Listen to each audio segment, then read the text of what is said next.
Hi, my name is Rabbi Cass. I have a Sofer Center Monsey New York called the Sofer Center, where we fix tefillin and we check tefillin. Very often I'll get either a phone call or somebody will come into the office concerned about their tefillin that they're starting to crack. And in most cases, as I'll show you soon, there is really no reason for any concern at all.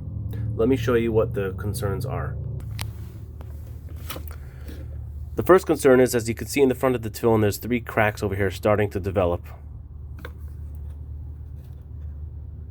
And then in the back also you can see the cracks right there at the base of the tefillin. This is a tefillin that went through a rainstorm. We'll save that story for another time. But and obviously, so these cracks, these are much more exaggerated than you'll see on your own tefillin, unless it goes through a rainstorm as well. Usually the cracks are much more subtle, but just starting to develop along the edge over here. The other place where people will be concerned about the crack is going to be along the base of the tefillin. Okay, so you can see here, just like that. Usually the tefillin are sewn and sealed nicely along the bottom, smooth paint. And then sometimes you'll see a crack begin to develop just along the base of the tefillin. Now this one, I'll address this one first because it's the easiest to understand. You know, inside the tefillin are the parshias. We're not going to talk about that right now, but basically see that there's hollow spots over there. That's where the text goes in, the parsha goes in. After it's put in, we sew it closed. I mean, this is the way it opens, right? This is the opening of the tefillin. We sew it closed. Now, we can leave it like this, and a lot of Sofrim do. They leave it like that with the crack along the bottom, but it's not as nice. The nicer way to finish up the tefillin is to fill the crack, and then paint it and sand it, make it look nice and seamless, so you don't see the crack.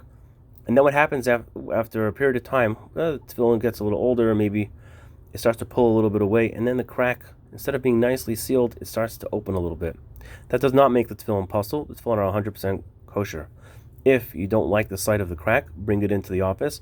No problem. I'll seal it, paint it, make it smooth again, and beautiful like brand new. But again, to wear the tefillin with the crack along the base is 100% kosher.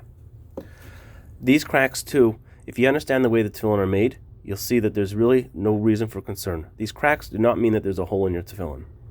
The way the tefillin are made is from one piece of skin with 4 compartments, and it's pushed together, and a later stage from this is this, and you can see how the 4 compartments are pushed together and there's folds in the skin. Okay, look at another stage a little bit later.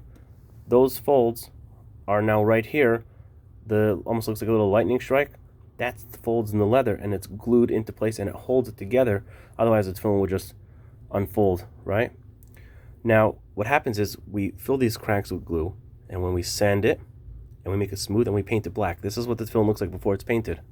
Now what could happen with time is that sometimes a little bit of maybe a change in temperature or just from age, the glue, it can separate a little bit on the folds. There's no hole in the tefillin over there. It's just the fold opening up. It's not puzzle. It's 100% kosher. Again, if you don't like it and you want it to look beautiful as tefillin should look, bring them into the office. I'll fill it with paint. I'll sand it, I'll make it smooth, and it will be beautiful again. So I hope you enjoyed this video addressing the concern on the crack of the tefillin. Please consider subscribing to my channel and sharing this video. Have a nice day.